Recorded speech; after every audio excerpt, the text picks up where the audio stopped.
Merci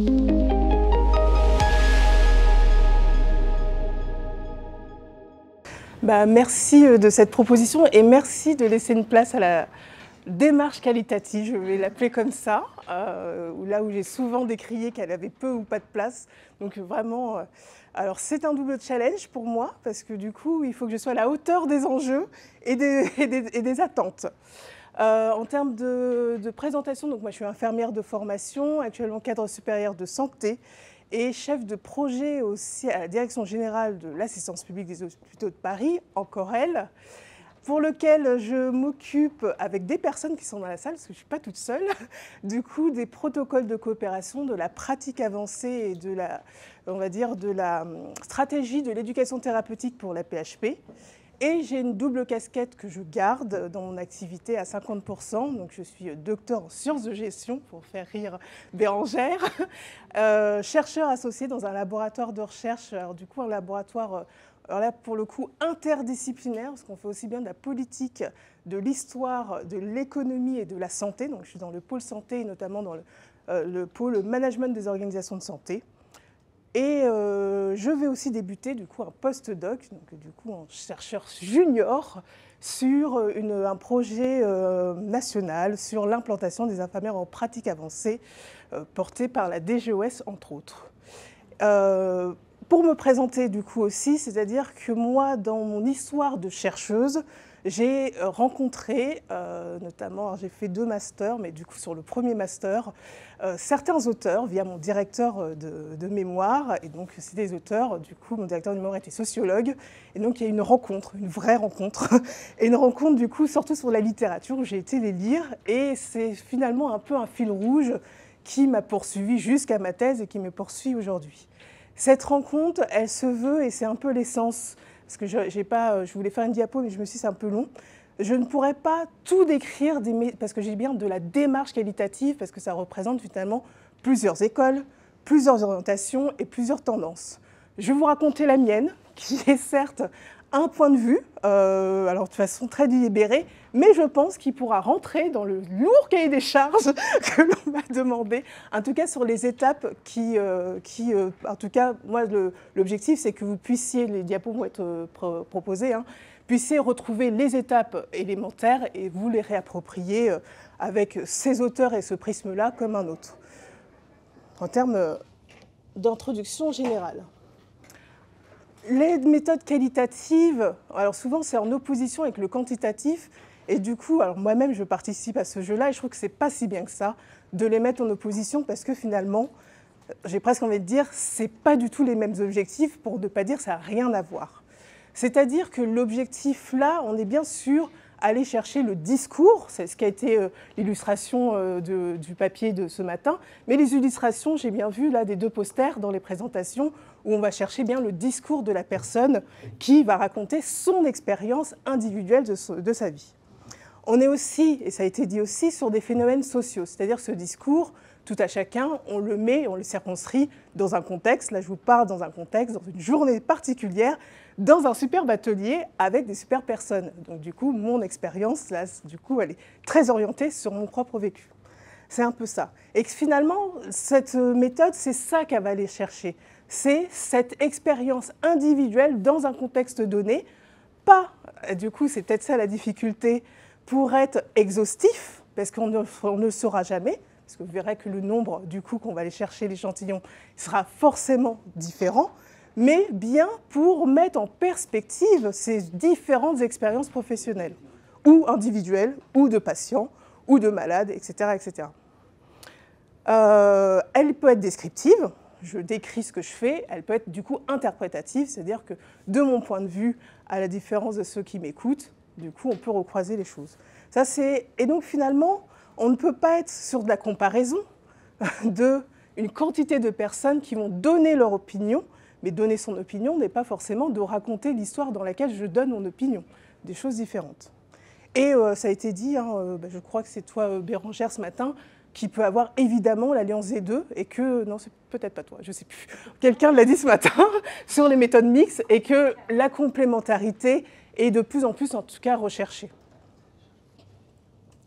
Alors, et comme je vous l'ai dit, hein, il y a plusieurs abords de méthodes qualitatives. Elles sont historiquement quand même sur des disciplines scientifiques, alors historiquement sur des disciplines telles que la psychologie, mais aussi la sociologie. Et donc moi, je vais vous parler en particulier d'une tradition de l'école de Chicago 2 d'ailleurs, parce qu'il y a plusieurs écoles, et sur en tout cas une aspiration presque épistémologique, je vais dire un gros mot peut-être pour certains, en tout cas en termes de science, sur de l'interactionnisme. L'école de Chicago, c'est dans les années 60-70, un regroupement de sociologues qui se disent, il y a des recherches qui sont faites, type fondamental, notamment sur la construction de la sociologie, et qui se font en fait sur de l'analyse du discours ou de l'analyse de documents, et pas forcément sur le vécu de la personne. Le groupe d'interactionnistes se disent, mais nous, en fait, pour aller au cœur du sujet et de comprendre le phénomène, eh ben, on va aller dans le public pour comprendre, du coup, je me tourne là, je suis désolée, le vécu de leur point de vue et de leur vécu. Donc c'est l'interaction qui va... Je vous ai marché dessus, non, c'est bon. C'est l'interaction qui va être du coup le côté empirique, et c'est du coup le cœur du sujet, c'est d'aller ce qu'on appelle dans le terrain, et d'aller chercher le discours dans le terrain. On est sur du coup, alors je vais peut-être, je pense que je n'aurai pas le temps de passer sur le positivisme scientifique, et c'est surtout du coup de rendre compte de ces différentes expériences au cœur de ceux qui la vivent. Là, on est chez les interactionnistes en tant que tels. Du coup, je vous ai mis mon chouchou, Howard Becker, donc ça fait sourire certains, mais du coup, alors c'est pas le premier, hein, parce que du coup, c'est l'étudiant de l'étudiant 2, mais en tout cas avec les références que j'ai remises à la fin pour ceux qui veulent retrouver, là où il retrace dans ce livre-là, parce qu'on a fait plein d'autres, les étapes, en tout cas, moi, en tout cas, c'est en termes d'appropriation, indispensable pour mener cette étude en termes d'interactionnistes, entre autres. Pour la petite histoire, Howard Becker, du coup, il a notamment introduit le milieu, notamment un travail sur la déviance et le milieu du jazz, et donc il s'est porté en termes d'expérience comme un jazzman. Il jouait aussi un peu de jazz avant, et donc il s'est vécu dans la peau d'un jazzman. Pour qu'on se mette d'accord, et comme ça va me permettre de voir à qui j'ai affaire, si j'ai des experts, et ça, j'en doute pas, mais j'ai peut-être aussi des personnes qui découvrent, de me proposer les étapes d'une étude, je ne dis même pas qualitative, d'une étude. Première étape. Alors, j'ai plein de gens, là, j'ai entendu des... État des lieux, première étape. Définir une question, première étape. Question. Un problème, question, vous êtes d'accord ? Alors, déjà, il y a une différence entre la question, le problème, le sujet. Que choisit-on ? Qui nous interpelle ? Une thématique, un sujet. Ça a l'air de faire consensus ? Ok. Voyons voir si on est d'accord. Moi, j'étais large, une idée de recherche. Je ne me suis pas engagée, hein.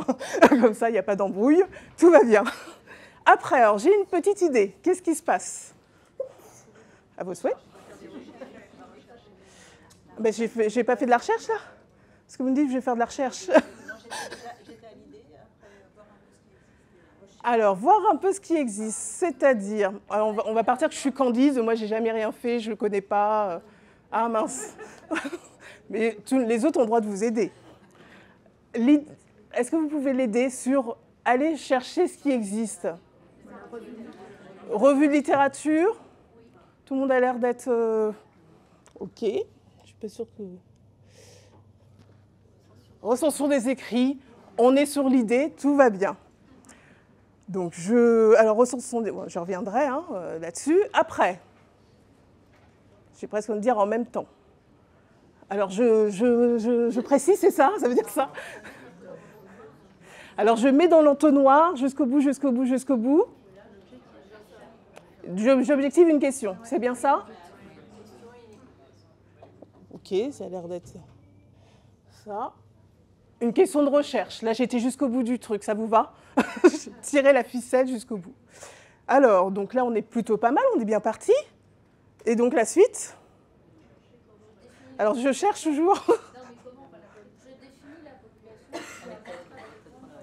Alors ça fait écho, c'est que je définis comment je vais la traiter par une population seulement. On est bien dans le cœur du sujet. Évidemment, la méthode. Donc, alors moi, j'ai synthétisé sur la collecte des données. Évidemment, on verra sur la méthode et comment on y arrive, notamment sur une méthode qualitative. On est pas mal. Après, analyse et résultats. Analyse et interprétation. Alors, du coup, vous voyez bien que mon cercle n'est pas fini, donc a priori, ce n'est pas terminé. Que se passe-t-il? La diffusion. Bravo, vous êtes très fort. Évidemment, hein, du coup, j'ai mis publication, mais la diffusion, et on peut dire que c'est un cercle presque continu, hein, qu'on peut repartir et repartir et repartir. Bon, bah, j'ai un public averti. Bravo. Oui.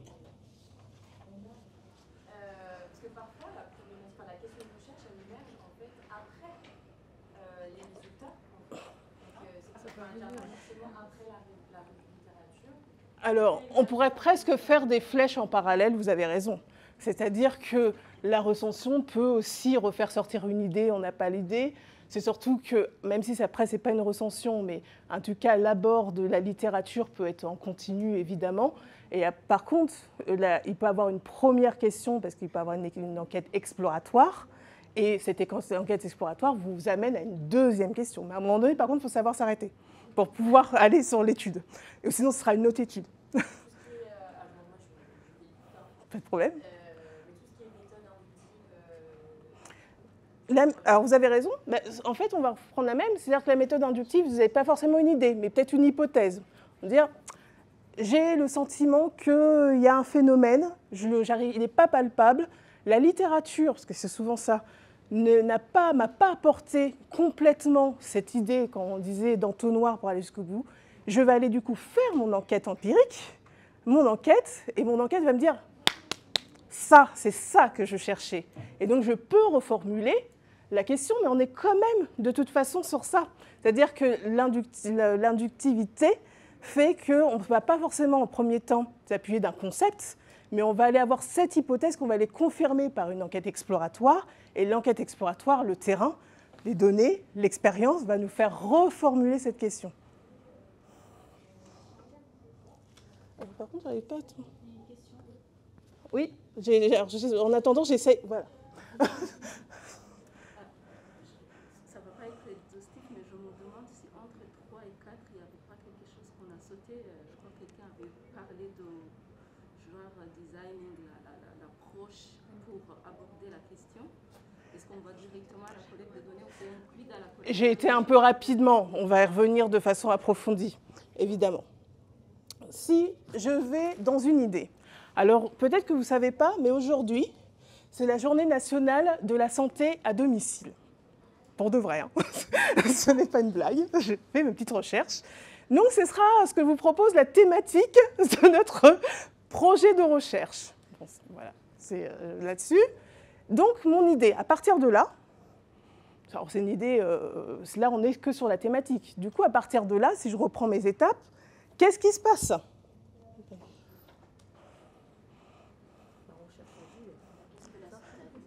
Alors, qu'est-ce que c'est? Alors, du coup, en fait, on va aller lire qu'est-ce que c'est la recherche de santé à domicile.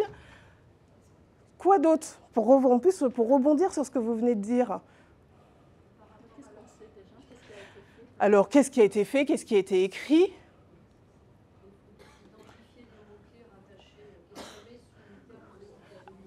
Qu'est-ce qu'on met sur le mot santé à domicile? Du coup, c'est les lectures, etc. Dans une approche, et du coup, si je fais quand même le rapprochement sur le côté épistémologique, et alors, ce matin, on a eu une très belle illustration d'avoir déjà des données et d'en transformer, du coup, sur une étude, mais on peut avoir cet après-midi l'illustration de dire « j'ai une idée, j'ai été lire », comment, d'un point de vue logique, scientifique, je peux avoir une approche qualitative. Et du coup, là, on pourrait se poser la question, d'un point de vue qualitatif, qu'est-ce qui va m'intéresser? Qui va m'intéresser? Oui, parce que j'ai fait exprès de ne pas mettre de métier, de ne pas savoir de qui on parle. On sait le lieu, mais pas de qui. Mais du coup, là-dessus, Et tout ça pour revenir, c'est-à-dire qu'on peut avoir cette réflexion, comme ça peut être la même réflexion sur des méthodes quantitatives, hein, de se dire, à partir de cette thématique, quel phénomène ou quelle observation ou quel vécu je peux aller chercher. Et de ce fait de cette question-là, évidemment, la littérature va m'alimenter, mais du coup, vous voyez où je veux en venir? C'est-à-dire que les outils de collecte de données vont aussi m'orienter dans ma décision. Et donc, ça peut aussi se faire très en amont. Du coup, vous allez avoir 2 exemples dans la journée. L'exemple de ce matin qui était très intéressant, mais aussi un exemple, on va dire, de base. Alors, quelque chose qui est plutôt commun dans les approches qualitatives, c'est qu'on s'appuie, et on y reviendra sur la partie discussion, beaucoup, mais pas essentiellement, de théories ou de concepts qui vont aussi appuyer. J'ai entendu quelqu'un, je crois, par là de mots-clés, c'était vous, je crois, de mots-clés, etc., qui vont un peu appuyer et enrichir la problématique. C'est-à-dire que, notamment, dans l'analyse qu'on va faire des phénomènes ou de la personne ou du vécu, on va la remettre en regard de qu'est-ce que nous dit la littérature, alors pas de façon globale, mais qu'est-ce que va nous dire tel concept, tel auteur, etc., pour faire l'analyse et voir l'écart ou pas. Je vais juste revenir un tout petit peu en arrière. Oui. Ce que vous expliquiez avant, c'est-à-dire que si on fait une revue de la littérature pour un sujet, une thématique, etc., et qu'on trouve beaucoup de choses qui sont par exemple qualitatives plutôt que quantitatives, ça va orienter déjà directement notre propre... L'orientation se fera sur qu'est-ce que je veux aller chercher. J'ai une thématique générale. Est-ce que je veux savoir combien il y a de prises en charge à domicile, je ne sais pas, pour les patients atteints d'insuffisance rénale? Là, du coup, on voit bien qu'on est sur quelque chose d'orientation. Par contre, si je suis dans une réflexion, et ça a été le cas du coup dans l'étude, du vécu du patient sur la prise en charge à domicile, on voit bien que déjà, dans notre questionnement et dans l'abord, on y vient, pardon, oui, on va du coup avoir un abord et apporter quelque chose dans notre orientation. Et donc ça, la façon où on va problématiser notre recherche, on induit quelque chose, et donc on induit sur, effectivement, alors plus ou moins un concept, j'y reviendrai, mais on induit aussi du coup sur la méthode qu'on va utiliser. Je pensais plutôt à l'influence que peut avoir la lecture qu'on a sur la manière dont on va orienter notre... La lecture va avoir une influence, j'allais dire, multiple. Elle va avoir une influence évidemment peut-être sur l'intérêt du sujet, hein, on va commencer par ça, c'est-à-dire s'il y a une littérature, alors je ne sais pas si tous les sujets ont toujours été traités, mais du coup s'il n'y a pas un intérêt important ou du coup la limite de l'intérêt, ça va nous orienter, ça va évidemment nous orienter sur la sensibilité, c'est sûr, pour ça que j'ai dit en préambule, moi j'ai une orientation déjà presque induite sur les personnes qui m'ont accompagnée dans ma démarche de recherche. Mon histoire serait peut-être tout à fait différente par rapport, on l'a dit, je crois que ça a été dit ce matin, sur des histoires de rencontres. Et donc, de fait, on va générer aussi cette sensibilité-là. Ce qui ne veut pas dire qu'on ne peut pas basculer d'un côté à un autre, hein, j'y reviendrai, ou moi-même, dans ma propre thèse, eh ben, du coup, il y avait des chiffres. Comme quoi, tout est possible. Ouais, c'est ça ce que je voulais dire. En fait, on se pose souvent la question, quand on a l'intuition pour faire une recherche qualitative, parce que le sujet s'y prête, de se dire, mais je vais aller chercher quoi comme type de texte? Il y a de la rencontre avec les gens, et il y a la rencontre aussi avec les textes. Est-ce que je prends des textes quanti, ou je prends des articles quanti, et beaucoup de statistiques, ou est-ce que je me limite à du quali, et puis je regarde ce qui a été fait dans le quali? Le problème, c'est que le champ de publication du quali est très important, donc on peut se couper d'un certain nombre de choses. Il faut aller chercher aussi dans la littérature grise, et puis ce qui a été fait par d'autres personnes que des chercheurs, des institutions, etc. Mais on peut se poser régulièrement cette question-là. Et je crois que la façon dont on aborde les choses, c'est qu'il peut y avoir ce que tu disais, du quanti, et c'est la façon dont on veut le véhiculer dans ce qu'on va écrire. Est-ce qu'il faut rapporter strictement des stats, ou il faut transformer les statistiques en éléments de contexte? Ce que j'allais dire après. C'est le suspense. À l'un ou à l'autre. Je pense qu'il faut s'imprégner aussi du sujet. Comment? Oui. Avant de se dire, je vais me limiter à ça et ça pour pouvoir correctement chercher les données. Peut-être que dans l'idée, du coup, notamment au début, c'est de ne pas se limiter. Je pense que c'est un peu, voilà, ouvrir les chakras et de voir dans un premier temps. Après, du coup, ça permet aussi de contextualiser, hein, évidemment. Et pour le coup, des chiffres, ça peut contextualiser aussi. C'est pour ça qu'il ne faut pas se limiter là-dessus.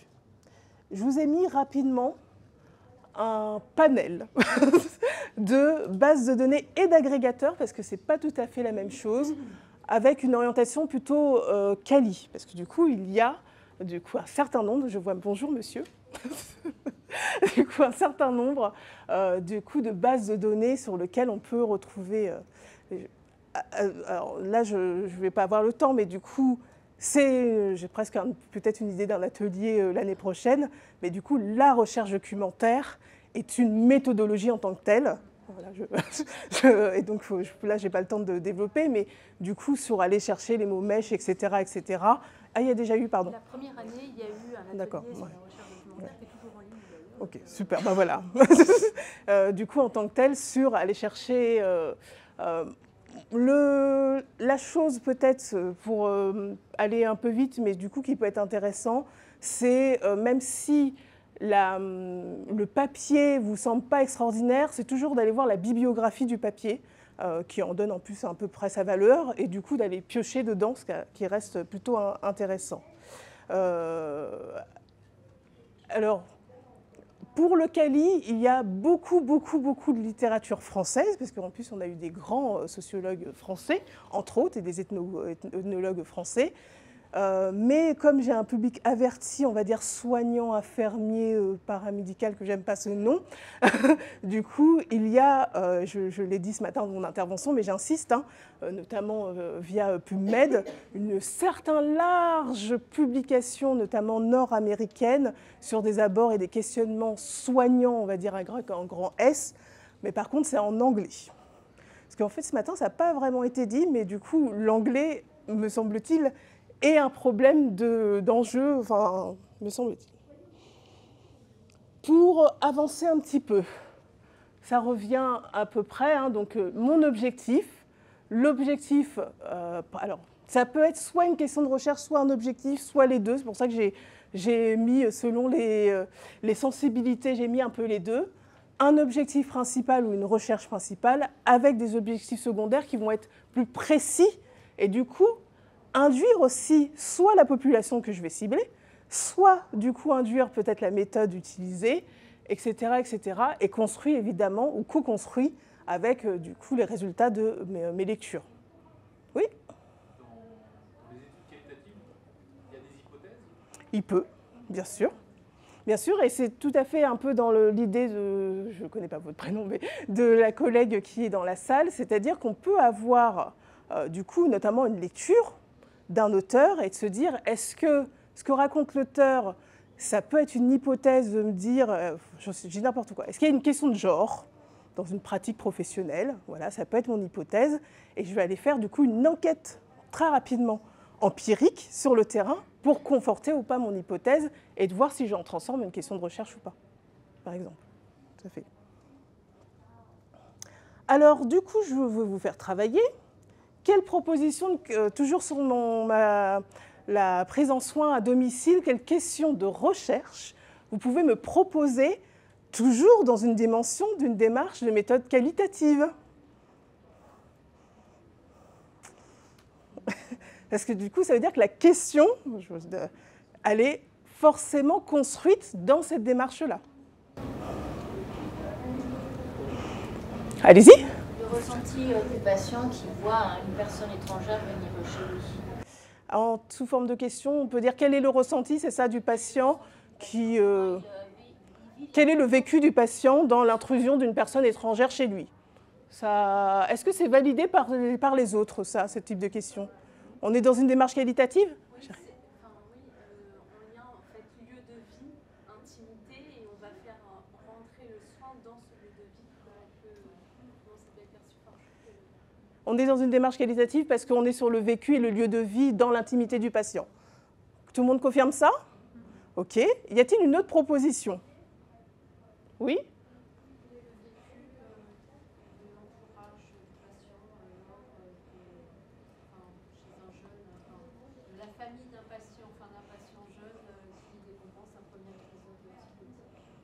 Alors là, j'ai carrément une question hyper précise. Je ne m'attendais pas, bravo. Vous êtes en train d'écrire votre futur projet, c'est ça?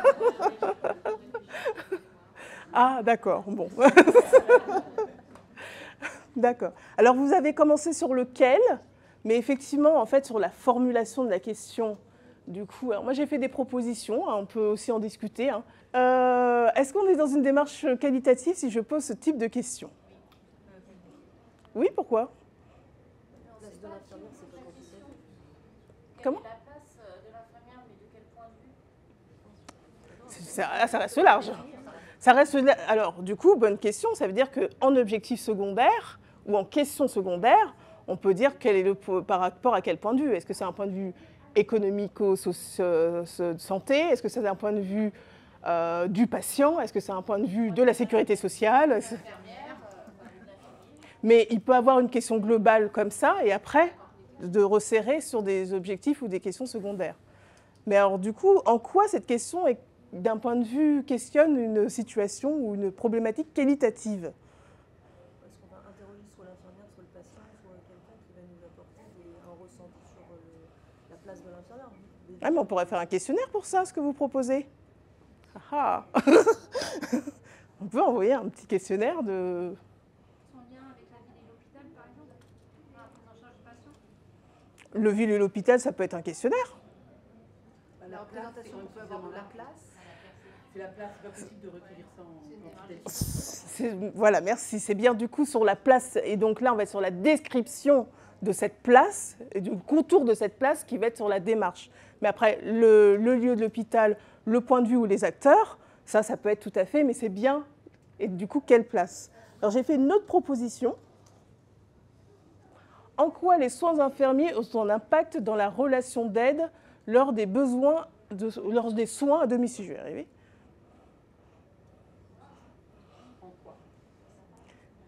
Alors, je ne sais pas qui j'ai entendu le en quoi, mais qui... Ah oui, c'est vous, je cherchais qui parlait. Alors, c'est le en quoi. Qu'est-ce qu'il a, le en quoi? Ça n'appelle pas de l'évaluation quantitative. Évidemment, là, on va être du coup sur, pareil, une description, une recherche de phénomènes. Et vous voyez bien que du coup, dans la structuration de ma question, j'indique déjà que je suis dans une démarche qui ne sera pas quantitative, mais bien sur une recherche de description d'un phénomène ou d'un contexte, etc. etc. Qu'est-ce qui pourrait être intéressant? J'ai bien au conditionnel. La deuxième question. Pour la suite. Ou pas. Je vous entends pas avec votre masque. Je sais que vous dites plein de trucs intéressants. Mais je ne les entends pas. Y a-t-il quelque chose d'intéressant, de particulier, d'intéressant pour la suite d'une recherche dans la deuxième question? Quel est l'impact? Impact, ça me gêne un petit peu. Ouais, pourquoi? Parce que impact, on va essayer de le mesurer de façon objective. Et du coup, si on est sur du descriptif, rationnel. Plutôt sur en tout cas, un effet, entre guillemets, mais un pacte, une relation, une association, etc., qu'on ne pourra pas mesurer. Mais pourquoi on ne pourrait pas mesurer d'un point de vue qualitatif? Ça, c'est mon point de vue. J'ai vu le rationnel, il s'est accroché. Il s'est accroché. Qu'est-ce qui va nous aider, justement, dans cette question? Relation d'aide. Il n'est pas sorti tout seul, celui-ci. Du coup, c'est un concept, relation d'aide. Et c'est du coup, là, dans la littérature, la conceptualisation de relation d'aide qui va nous délimiter dans notre analyse de l'impact. Et donc, on va pouvoir aller questionner à travers les éléments du concept de relation d'aide. Et c'est ça qui va faire l'objectivité, c'est le concept. C'est subtil, hein, mais c'est toute une école de pensée, je sais. Ça veut dire qu'effectivement, il faut avoir défini ce que c'est que la relation d'aide. Et c'est ça le concept. Et oui, et donc pour le coup, alors on peut faire sa propre définition, mais d'un point de vue scientifique, on va aller voir les auteurs qui, eux, scientifiquement, ont mis une assise sur la définition et les éléments de la relation d'aide, et ce qui va nous permettre de faire la différence entre le discours, là pour le coup, des infirmiers qui vont nous dire moi, à domicile, c'est comme ça, c'est comme ça, comme ça, et ce que dit l'auteur, et de faire le comparatif, et du coup, l'objectiver, je vais y arriver, dans ce sens. Et c'est peut-être là aussi une des subtilités différentielles du quanti, c'est que le quali utilise quand même beaucoup, tu m'arrêtes si je dis des bêtises, des auteurs qui ont déjà conceptualisé, et c'est pour ça qu'on dit qu'on écrit beaucoup, parce qu'on écrit beaucoup sur des concepts, il est vrai. Il est vrai. Ah, on ne l'évalue pas. C'est pas une évaluation en quoi? Ah non, non, non.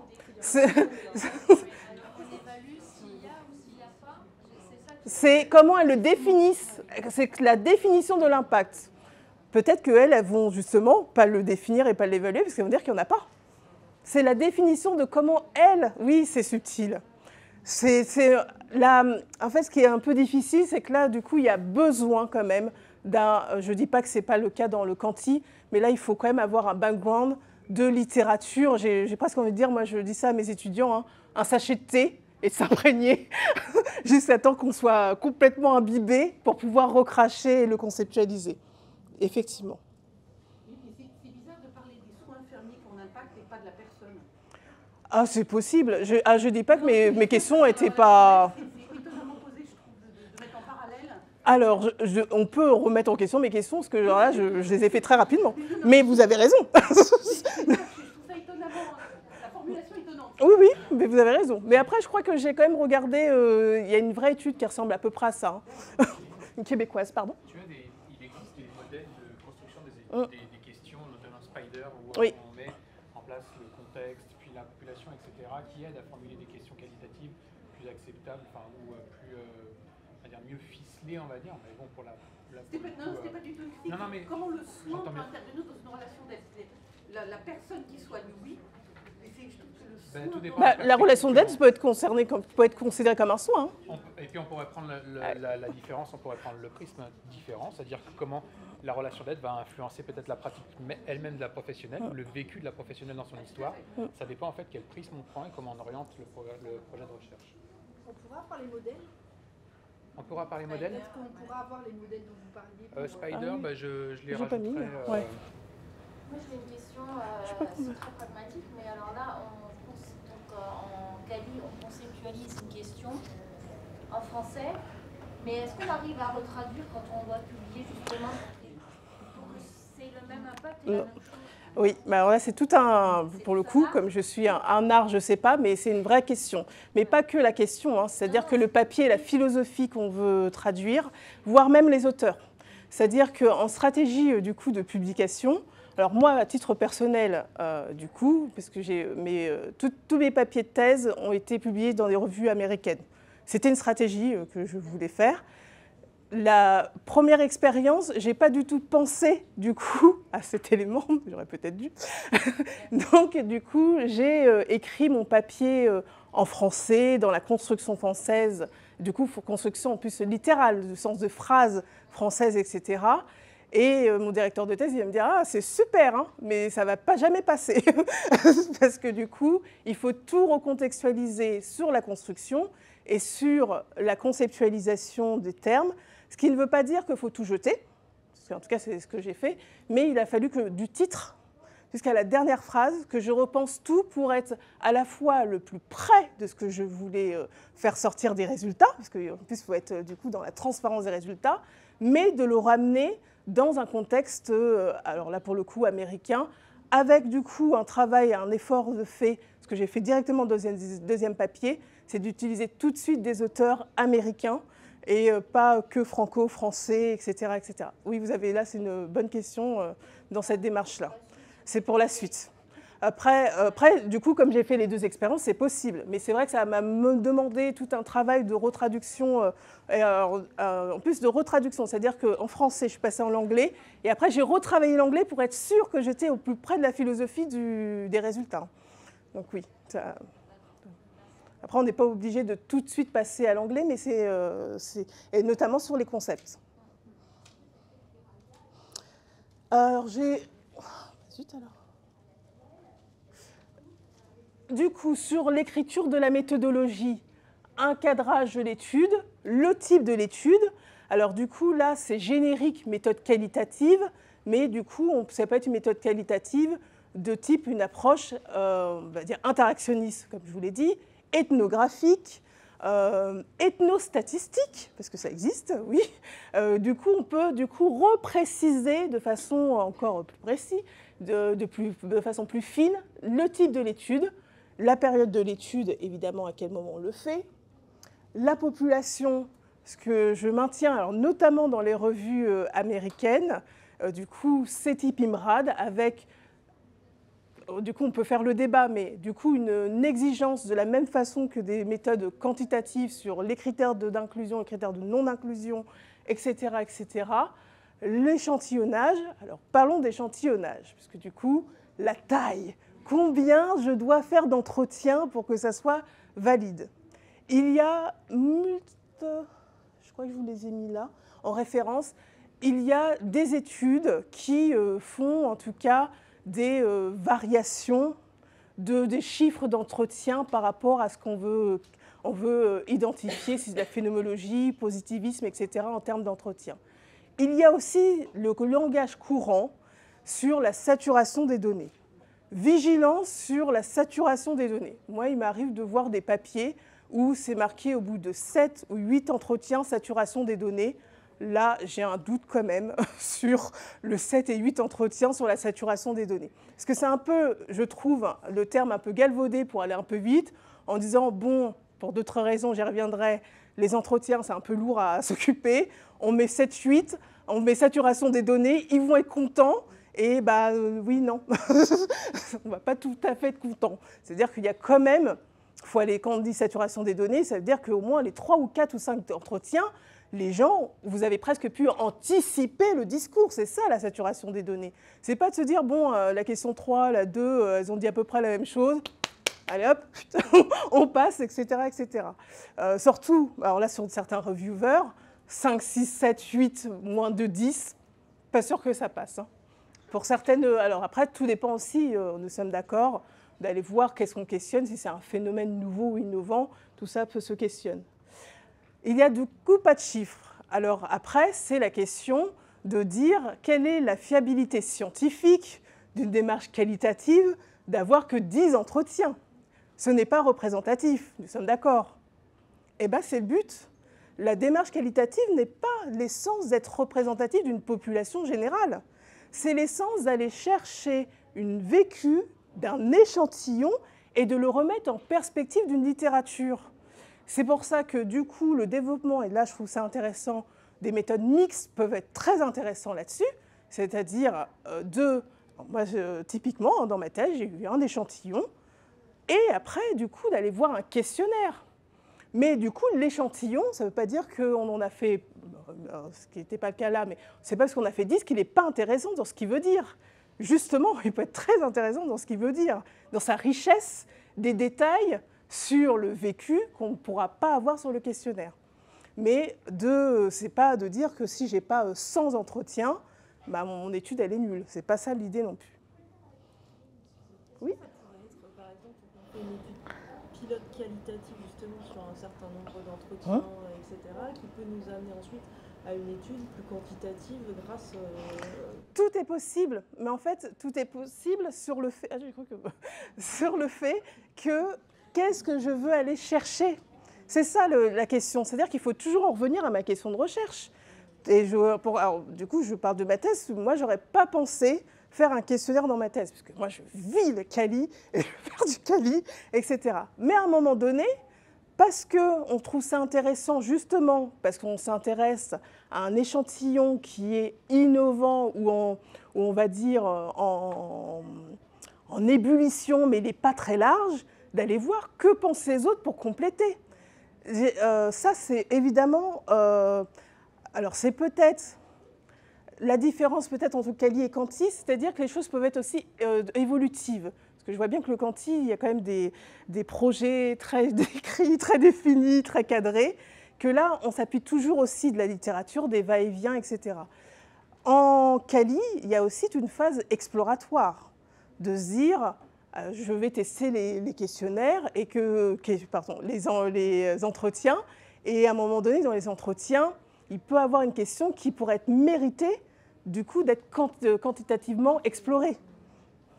Ça, c'est... en fait, en plus, Sébastien l'a très bien dit ce matin, c'est-à-dire que, surtout sur un point de vue de publication, mais pareil, si on est dans une démarche d'études de type master ou doctorat, si c'est argumenté d'un point de vue scientifique, s'il y a un intérêt, j'ai presque envie de dire tout est possible. Mais il faut qu'il y ait un intérêt. C'est-à-dire que d'aller poser un questionnaire pour savoir combien il y a de femmes infirmières, j'exagère, mais c'est un peu ça l'idée. Oui ? Je ne sais plus. Non, vas-y. Un point très important, enfin, à mon sens, qui me paraît très très important, c'est qu'en fonction de la question de quali qu'on va avoir, il faut aussi choisir sa stratégie d'échantillonnage. Oui. Tu vas y revenir ? Oui, vas-y. Tu vas y revenir ? Oui. Alors, j'y reviens. Parce que du coup, ça... Alors, sa stratégie en termes de nom, mais sa stratégie en termes de profil, c'était ça que tu voulais dire ? C'était ça ? C'était ça. En termes de profil. Si je reviens à notre exemple de question de tout à l'heure, d'ailleurs, quelqu'un m'a fait la remarque, on ne sait pas de quel point de vue on parle. Est-ce que c'est les... C'était par là. Est-ce que c'est les infirmiers, les aidants, le patient, etc. Ça va se passer là aussi. C'est-à-dire qu'on peut très bien aller explorer et faire, du coup, une comparaison des différents points de vue. Du point de vue du patient, du soignant et de l'aidant dans mon échantillon.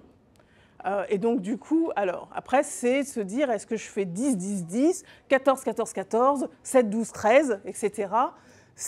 Alors, ça aussi, ça se réfléchit. Moi, j'ai plutôt tendance à dire que si on vaut mieux avoir un équilibre pour faire une comparaison plutôt confortable, parce que si on a un point de vue d'un patient, 12 soignants et 2 aidants, du coup, il y a quand même un déséquilibre là-dessus. Donc ça, du coup, il y a une cohérence sur l'échantillon, là je parle d'une population, mais ça peut être aussi sur un genre, je reviens sur ma question, je ne sais plus, sur un genre, est-ce qu'on ne peut pas repositionner, de se dire, est-ce qu'on ne peut pas poser la question d'un prisme masculin, non-genré, féminin, par exemple, ou sur, du coup, une comparaison domicile versus hospitalier dans mon échantillon, c'est-à-dire que toute cette réflexion-là peut être réfléchie à la fois en lien avec ma question de recherche, à la fois avec ma littérature, mais à la fois, c'était la question de tout à l'heure, sur une hypothèse. C'est-à-dire que j'avais une hypothèse en me disant, il se passe quelque chose d'un peu de différent, mais je n'arrive pas à pointer du doigt dessus, je le pose en termes d'échantillon pour le cadrer en tant que tel. Alors, je n'ai pas fait de slide, je reviendrai peut-être aussi sur le cadre éthique tout à l'heure, quand même, parce qu'en plus, on en a un peu entendu parler, sur le cadre éthique et les échantillons, et notamment sur la spécificité des entretiens et des observations. Mais j'essaie de... Parce que mon timing, c'est chaud. Tu peux préciser, si on définit a priori, par exemple, un effectif, c'est-à-dire, par exemple, par catégorie, tu as dit 10, 10, 10, et que finalement, on s'aperçoit... qu'on n'en a que 5, 2 et... Comment est-ce que ça peut être révisé ou pas, ou ce qu'on a fixé de façon a priori, on doit atteindre la cible? Alors, si c'est possible, c'est-à-dire que des fois, on ne peut pas attendre. On peut se fixer, par exemple, d'aller voir 10 aidants, et on s'aperçoit que les aidants dans le profil patient, à domicile, etc., on ne les a pas. Donc ça, déjà, ça ne veut pas dire qu'on ne va pas faire les autres, mais ça veut dire qu'il faut en prendre compte dans l'analyse et dans la contextualisation de ce qu'on va faire. Parce que de fait, alors même si on ne recherche pas une représentativité, ça joue quand même sur le déséquilibre des points de vue, quand même, malgré tout. Ça, c'est sur les résultats en tant que tels. Du coup, ça veut dire que dans notre analyse, il faut l'avoir dans un coin de la tête et l'analyser et le prendre en considération.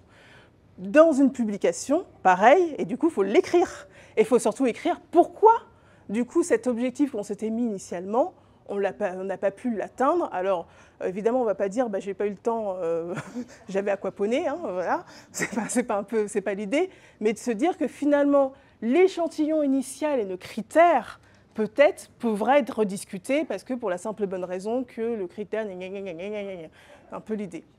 Mais la taille de l'échantillon, alors ce qui est intéressant, c'est pour ça que j'essaie d'avancer, parce que dans les résultats, par exemple, si on fait 20 entretiens et qu'il y a dans les 20 entretiens un entretien qui détonne.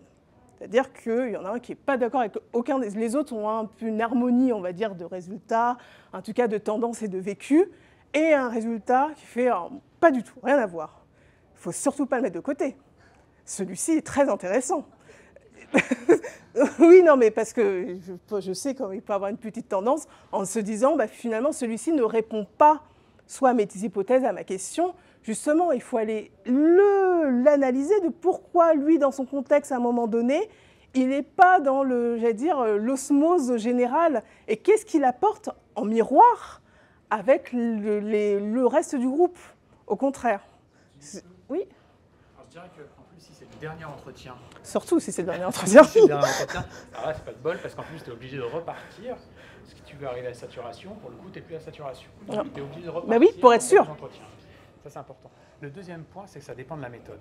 Pour le cas des études de cas, notamment, oui, j'arrive. Ben, on arrive à des échantillons qui sont d'emblée posés. Ça dépend en fait de ce qu'on sélectionne comme cas.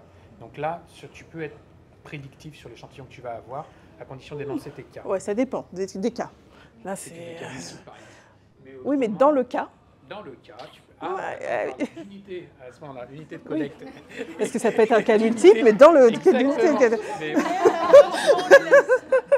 Donc en fait, tu peux avoir parfois des échantillons a priori quand même qui peuvent être déterminés.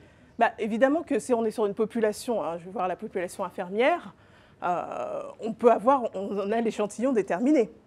Ce qui ne veut pas dire qu'on va aller questionner toutes les infirmières. C'est dans ce sens-là. C'est une population. Alors, j'essaye et après, il y aura la partie analyse, mais j'y reviendrai sur les techniques du coup d'analyse. Je reviens de façon plus approfondie, j'avance un peu. Parce que... avant de publier, il y a des recommandations bien strictes. C'est après. C'est pour ça que j'essaie d'avancer.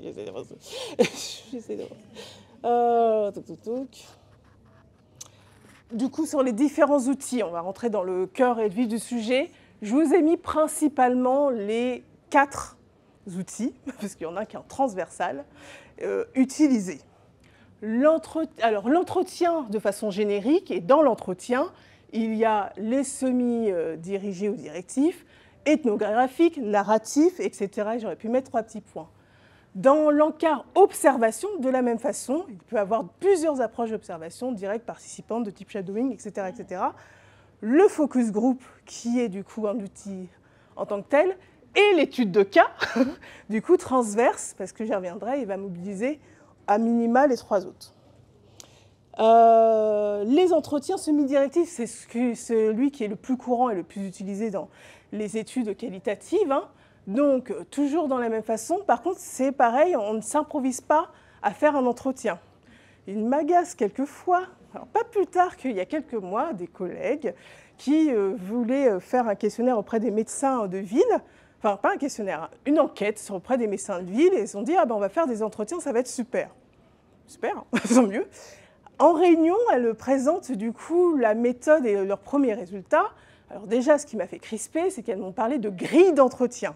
Là, mon oreille a saigné, l'oreille gauche. C'est pas une grille, c'est un guide. Puisque l'entretien, c'est bien d'accompagner le discours de quelqu'un, donc on le guide. Et la grille, c'est pour poser des questions, donc là, c'est direct. Deuxième oreille qui a saigné, c'est quand elles m'ont dit « Ah, on n'a pas fait les retranscriptions, ça ne sert à rien pour l'analyse, on a juste fait des synthèses des entretiens. » Bon, là, je suis décédée après. Là, c'est décédé. C'est-à-dire qu'en entretien, on n'y va pas en se levant le matin en disant « Ah, tiens, je vais faire un entretien, je vais poser 2-3 petites questions à lui, 2-3 autres à l'autre, et 2-3 autres à l'autre, et après, on voit une petite synthèse de ce que c'est. » Non, il y a des règles. Il y a des règles. Et du coup, parce qu'on est dans une démarche scientifique, il y a des règles. Et donc, du coup, les quelques règles, c'est déjà que l'entretien est thématisé et structuré. C'est-à-dire que le guide est thématisé à partir de quoi? Alors, le socle solide de la consolidation de la maison, la question de recherche, les hypothèses et les concepts, la littérature qu'on a été faire. C'est ça qui va structurer les choses. Et que du coup, le guide, on va l'utiliser à minima sur la même population qu'on veut identifier. Il peut avoir le même guide, pour reprendre l'exemple qu'on a eu tout à l'heure, sur patients, aidants, soignants, mais on peut très bien dire qu'il y a un guide spécifique pour le patient, je vais y arriver, et après pour le soignant. Mais en tout cas, les différentes personnes auront la même structure pour l'analyse, tout simplement, nous sommes d'accord. Structurer, l'ordre des questions est pensé. C'est-à-dire que ça aussi, ça se construit et que ça se réfléchit. Et exemple, est-ce que je donne des exemples après? Oui, je donne des exemples après, donc je passe très rapidement. Et c'est toujours au regard de l'objectif de recherche. Surtout, lors des entretiens, où du coup la personne sera sur son discours, il suffit qu'elle soit un peu à l'aise, le sujet soit un peu sympathique, elle va parler, parler, parler, parler, et ça va être hyper intéressant, vous allez écouter, écouter, et après à un moment donné on se dit, mais de quoi on parle? Et donc d'où l'intérêt de revenir au préambule des objectifs. Les questions peuvent porter sur des faits, quand on est sur de la description, hein, sur des faits, sur la pratique professionnelle.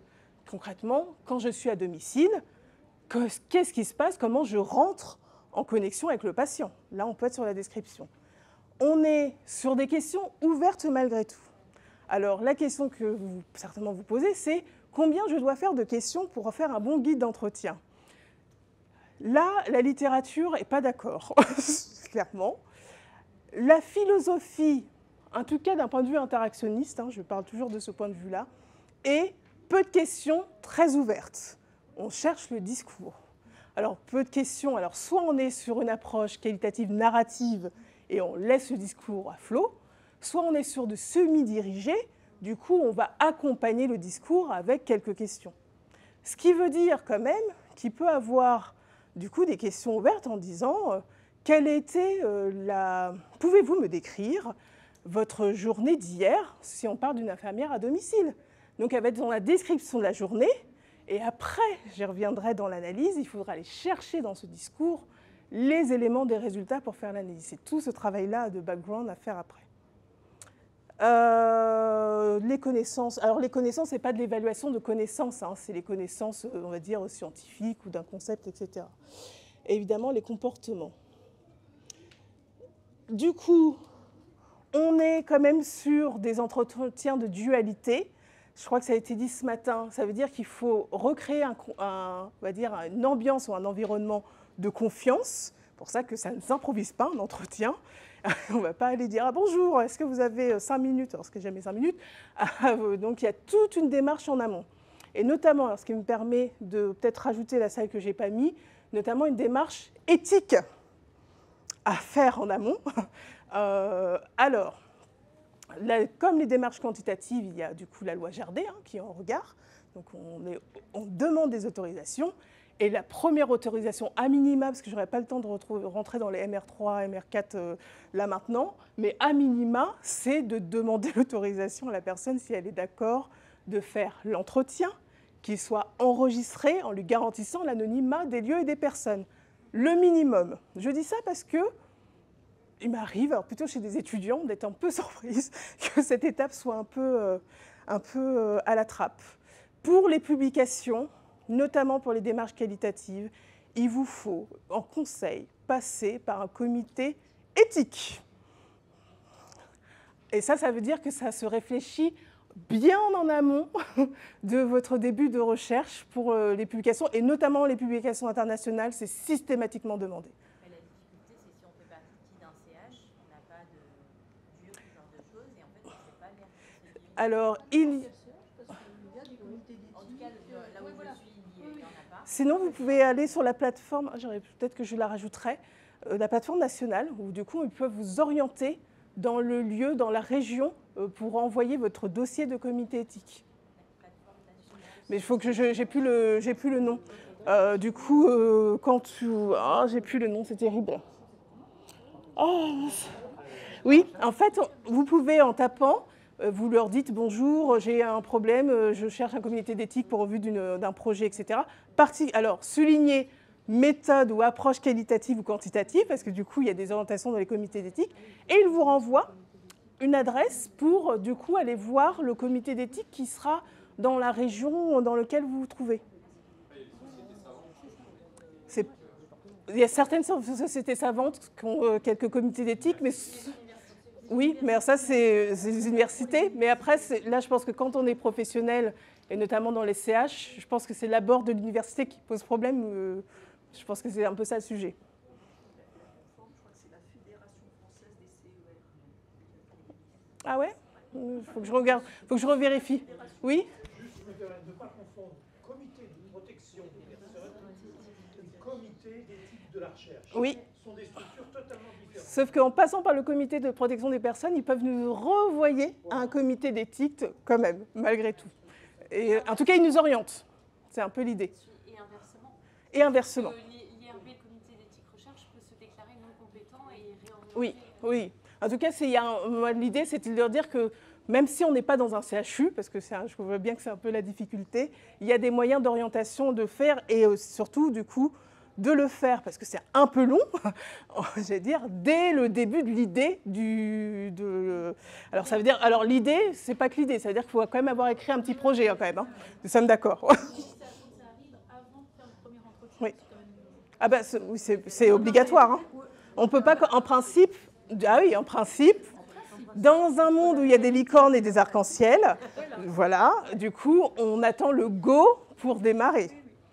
Il y a aussi une valeur pédagogique, c'est-à-dire que le comité d'éthique recherche, il va aussi adresser des commentaires pour améliorer aussi le projet, vos idées. Oui, oui. Pas De toute façon, tous les retours, parce qu'on en parlait ce matin, les retours des reviewers qui sont quelquefois très douloureux, c'est forcément un pédagogique, même quand des fois on ne comprend pas spontanément, pour la restructuration, le questionnement, etc. Oui. J'avance un peu. Nous sommes du coup sur plutôt une approche conversationnelle, hein, avec du coup ce qui va appartenir du discours, mais aussi ce qui va appartenir ce qu'on appelle le paraverbal, hein, qui va jouer et qui va rentrer en compte dans votre entretien. C'est pour ça qu'en plus d'un enregistreur et du coup vous allez vous munir d'un carnet, pas pour noter tout l'entretien, parce que du coup, c'est aussi de garder, mais de noter les moments ou des mots-clés ou des moments forts. Les silences sont très intéressants à analyser.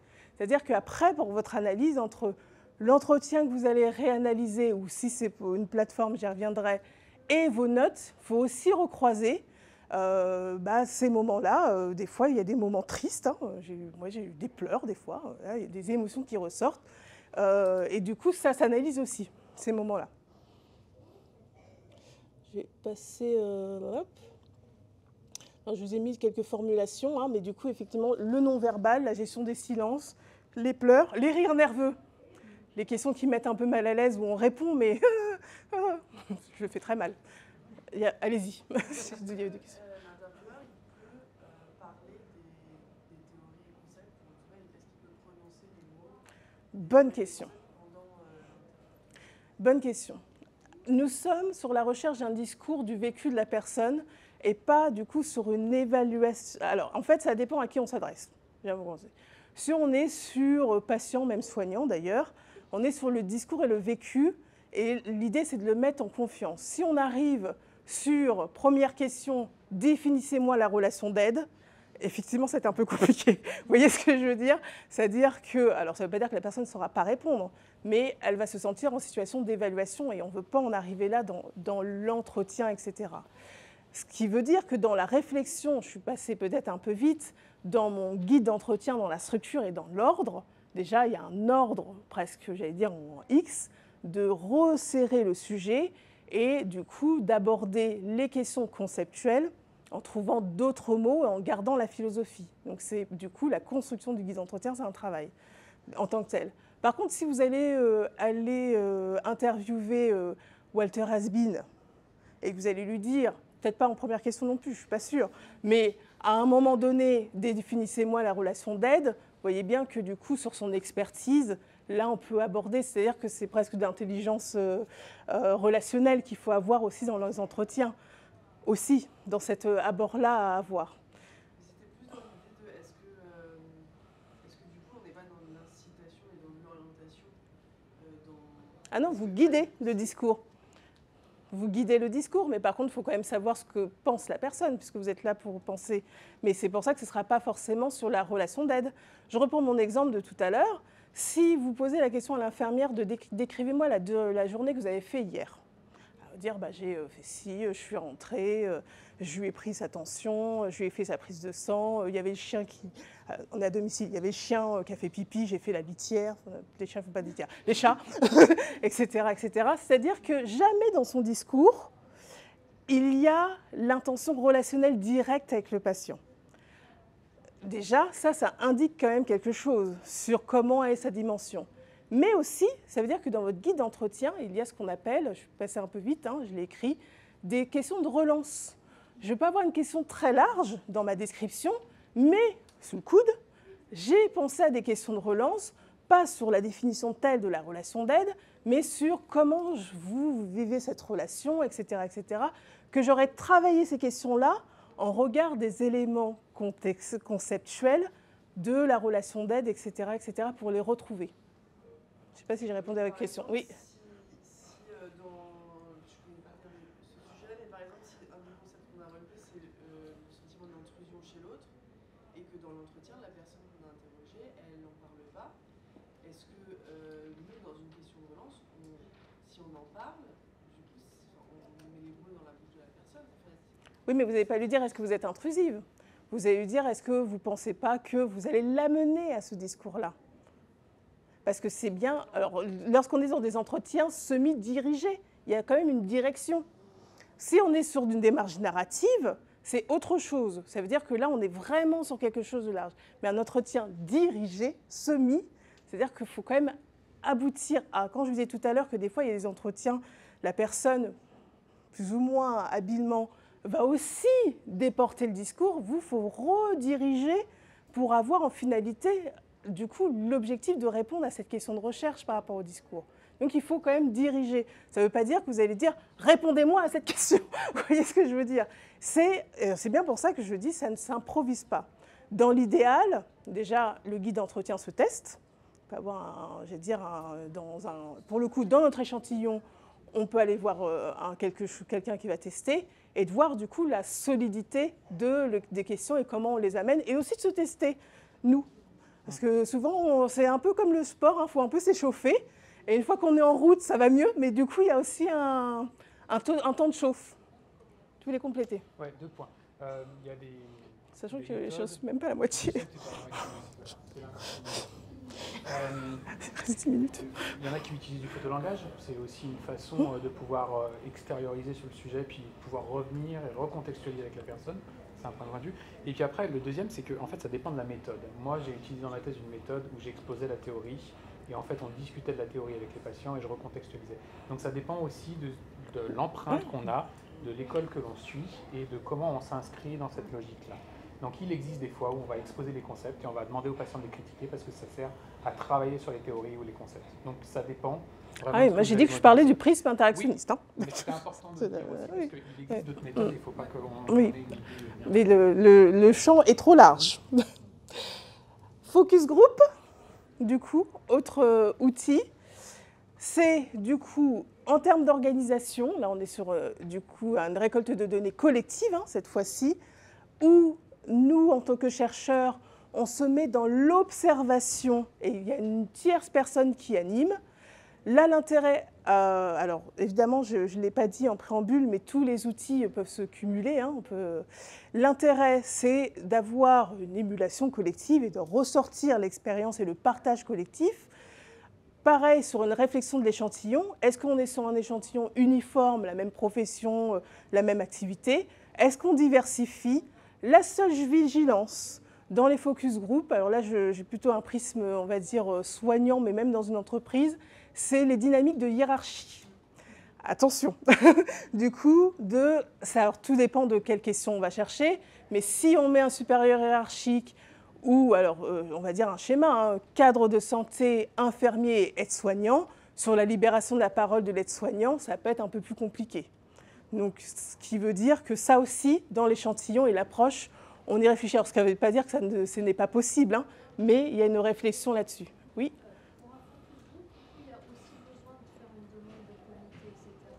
Ben oui, bien sûr.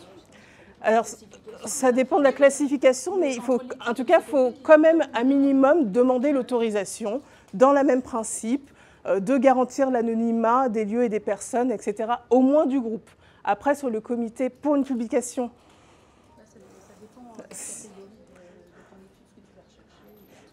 Oui, mais après, du coup, si on est sur la finalité d'une publication, il faudra repasser par là. Oui. Donc, dans l'idée, on réfléchit à l'échantillonnage. à qui constitue l'échantillonnage, hein, les rapports sociaux des uns et des autres, évidemment. C'est aussi alors, un guide d'entretien qui va être collaboratif, puisque, attention, ce n'est pas vous qui animez la réunion. Donc cela, ça veut dire qu'il va falloir travailler avec l'animateur pour qu'il soit, alors c'est du coup une vraie réflexion, hein, que l'animateur puisse s'approprier ces questions-là. Donc il faut être quand même, là faut être sur des questionnements au plus pratiques du quotidien, parce que vous êtes externe à cette dynamique-là pour observer justement les jeux sociaux des uns et des autres et des observations. L'organisation de la discussion, ça veut dire qu'il faut aussi briefer l'animateur pour comment il organise cette discussion. Donc, c'est dans votre choix d'animateur, il faut être, j'allais dire, presque faire un casting, hein, de pouvoir relancer, de pouvoir donner la parole de façon équitable, de laisser parler peut-être jusqu'à la fin la personne qui a son idée, etc. etc. Donc ça, c'est tout un travail, et de vous mettre en position d'observateur. C'est-à-dire que concrètement, parce que se dire, ils vont bien voir qu'on est observateur et qu'on est à l'extérieur et que du coup, ça ne sera pas pareil. Oui, il est vrai, mais du coup, pareil que pour les observations, j'y viendrai, l'idée, ce n'est pas de dire exactement ce que vous cherchez, hein, parce que forcément, dans la dynamique, ça va changer, mais de donner la thématique de est-ce que je peux avoir une réunion interéquipe pour savoir comment s'organisent les soins en soins à domicile auprès d'une équipe d'HAD, par exemple. Et donc ça, on est sur une thématique un peu générale, mais nous, on a en tête notre question de recherche. Et donc ça veut dire que l'animateur est aussi sur la thématique générale, et nous, on se met en position d'observation. Rapidement. Totalement aussi rapidement, les observations. Oui.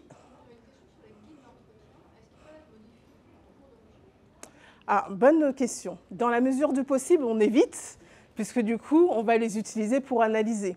C'est pour ça que la phase exploratoire est intéressante et le tester, ce guide d'entretien, est intéressant pour justement trouver l'équilibre. Par contre, ce qui peut arriver, c'est qu'à un moment donné, sur 1, 2, 3, 4 entretiens, il y a une thématique qui revient en disant « mince, là, il se passe quelque chose, etc. » Et bien, ça veut dire qu'on la réintègre et du coup, on reconsidère l'échantillon à partir de cette nouvelle question-là. Mais il faut que ça soit à la marge, parce que vous ne pouvez pas vous permettre, j'allais dire, tous les 3 ou 4 entretiens de refaire. Mais par contre, s'il y a une thématique en disant « mince, il se passe quelque chose et que je suis peut-être passé, ce qui arrive, hein, à côté, parce que justement, dans le vécu et dans la pratique, eh ben, les soignants, ou en tout cas le patient, révèlent quelque chose. Donc de fait, en parlant de patient, du coup, il y a obligation, là pour le coup, hein, si on interviewe un patient, d'avoir une démarche éthique beaucoup plus confortable que l'autorisation que je vous ai dit. Hein. Notamment s'il y a des questions de données de santé. Et la première donnée de santé, c'est l'âge. Si vous posez la question de l'âge. Oui. C'est vrai pour le focus group, est-ce qu'il faut le réitérer? Il y a un nombre de personnes? Sa dimension, ça dépend, tout dépend de... Il peut avoir one shot, un focus group. Il est rare, c'est pas le bon terme. Souvent, un focus group se cumule de guides d'entretien. Et souvent, du coup, c'est une articulation, on va l'utiliser dans les études de cas, où on peut avoir des entretiens individuels, ce qui est intéressant, et après de revoir la dynamique de façon collective. Mais là, c'est pareil, c'est toute une question de dimension, de savoir ce que vous cherchez.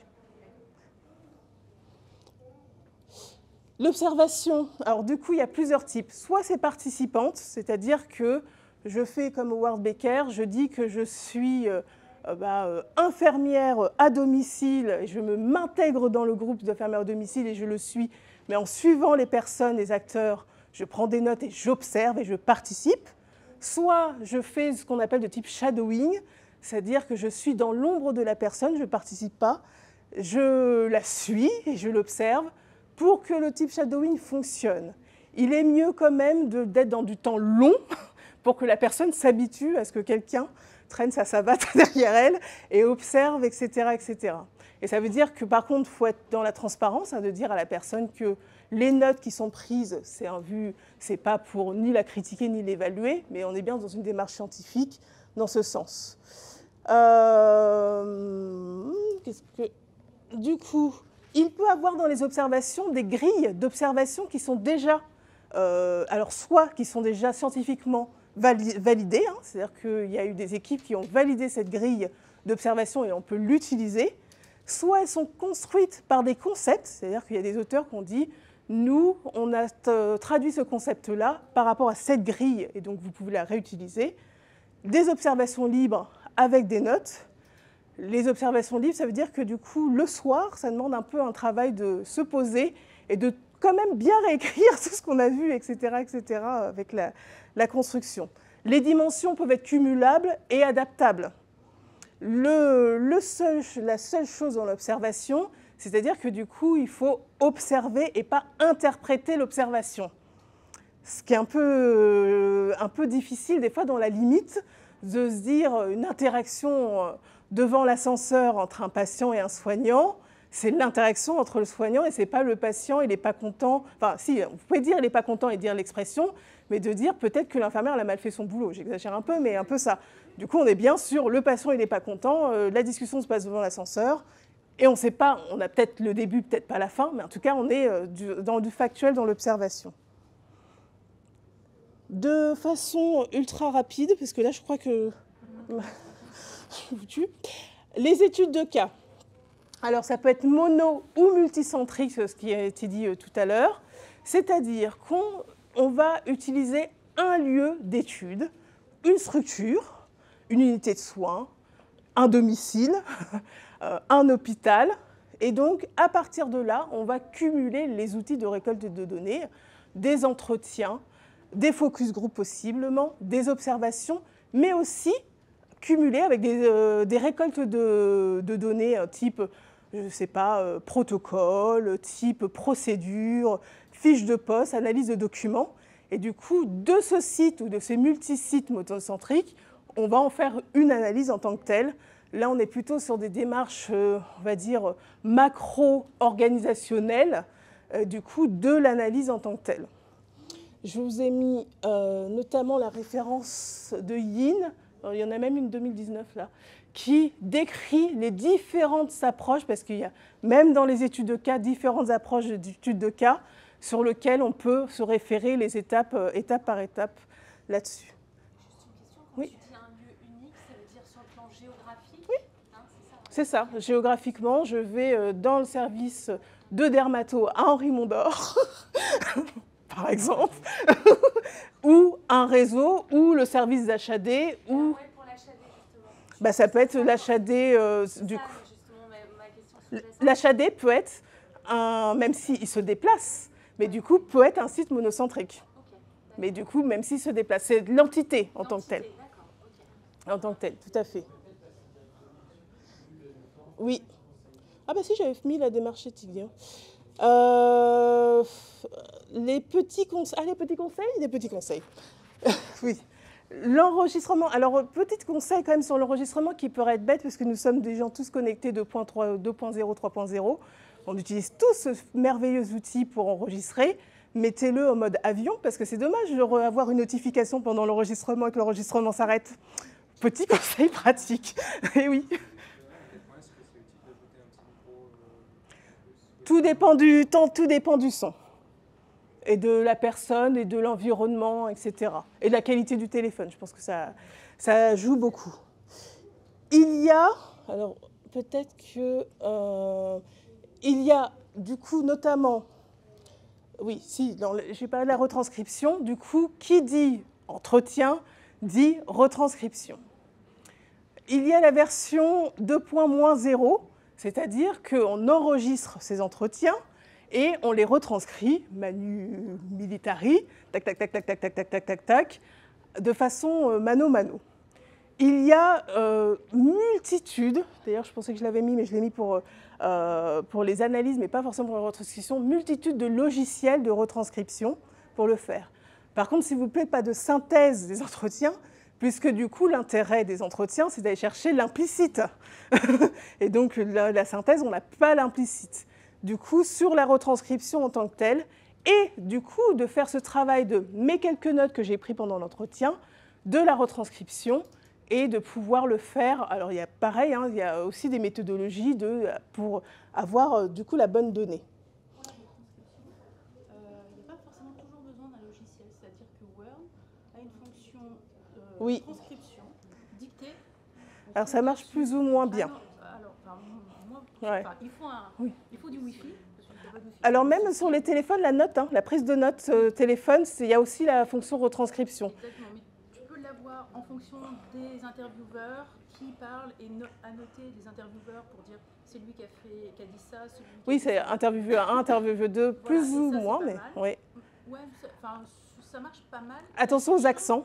Alors les accents, non, ça n'enlève pas le fait qu'il faut retranscrire. Oui. Et le souci, c'est que ça passe par Google, donc tous les mots qui sont fesses, oui. rapport sexuel, tout ça, alors c'est que des X partout. Enfin, donc, du coup, c'est des oreilles assez chastes, donc il faut justement bien retranscrire mot à mot sur et après, moi, ce qui me gêne, c'est que les données passent par Google aussi, au passage. Alors, mais il faut le dire.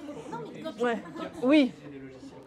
Ouais, mais au-delà de dire, moi j'ai un problème sur que les données, que l'on le dise ou pas, passent par Google. Mais ça, après, c'est personnel. Mais c'est pareil qu'utiliser un matériel perso qui est son téléphone portable. Oui, mais sauf que du coup, il n'est pas sur Internet. Oui, mais il faut quand même le dire parce que normalement, ça ne doit pas être possible. Mais quand on dit exactement par où on passe, qu'est-ce qu'on utilise, et si vous êtes d'accord et que vous n'avez pas de soucis, ils sont OK là-dessus et ça pose aucun problème. Mais acheter un logiciel parfois, lorsqu'on se met à faire des entretiens, c'est pas forcément toujours évident. Dragon, il faut quand même une bonne prise de main. Enfin voilà, il y a quand même des choses. Il y a même des fois des formations. Moi, personnellement, de point de vue qualitatif, mais personnellement, j'ai retranscrit 64 de mes 65 entretiens de ma thèse. Ah oui. C'est-à-dire qu'il m'a semblé que qualitativement, pour l'analyse derrière, le fait que je me suis réapproprié ce travail, etc., j'ai été beaucoup plus vite et beaucoup plus qualitativement parce que je savais qu'à tel entretien, il ne s'était passé ça, etc., etc. Mais ça, c'est parce que je suis peut-être 2.0.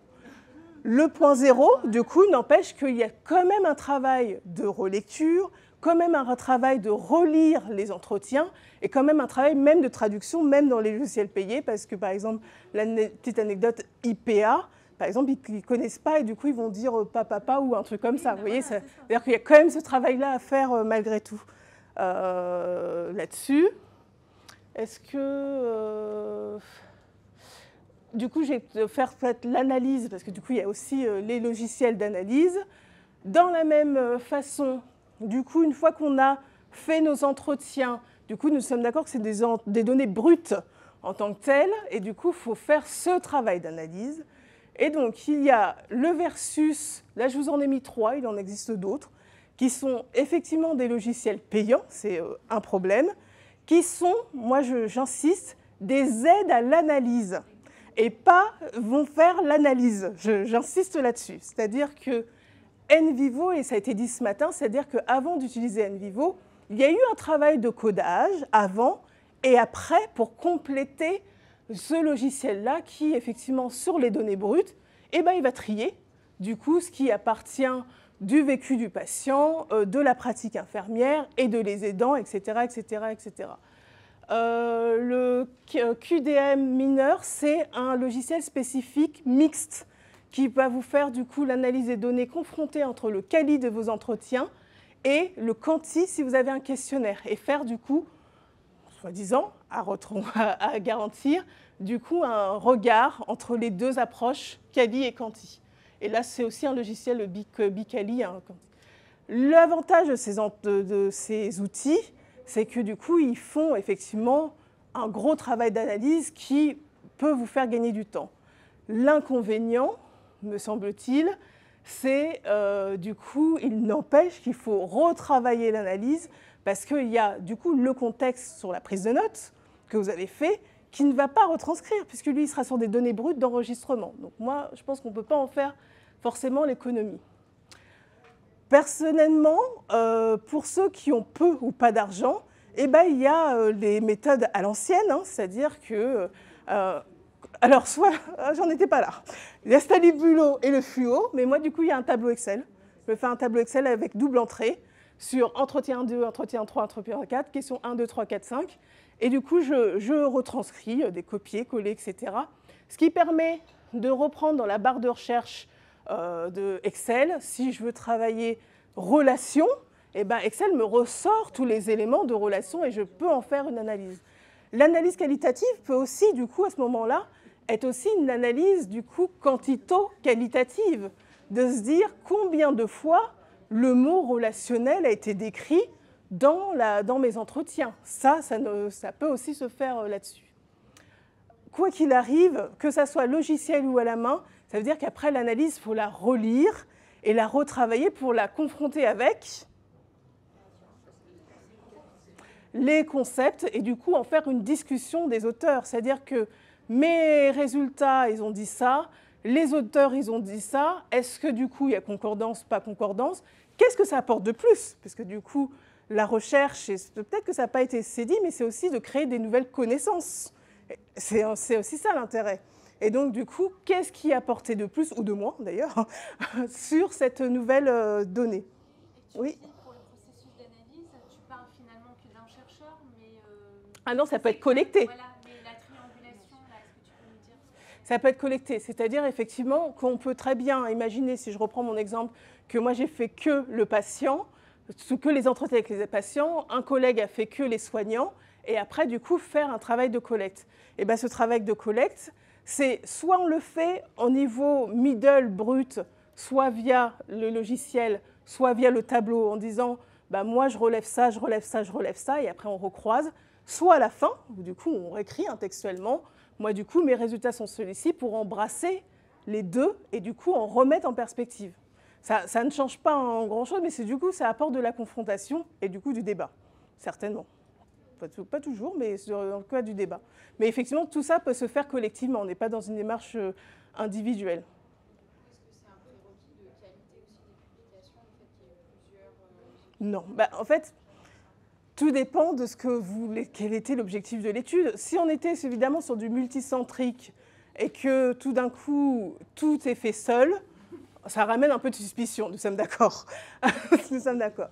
Après, si on est sur, pareil, du monocentrique et qu'il y a 32 auteurs, vous voyez, en fait, c'est ça. C'est-à-dire qu'il n'a pas... en tout cas, alors, en plus, à qui ça ramène de la valeur? C'est une vraie question.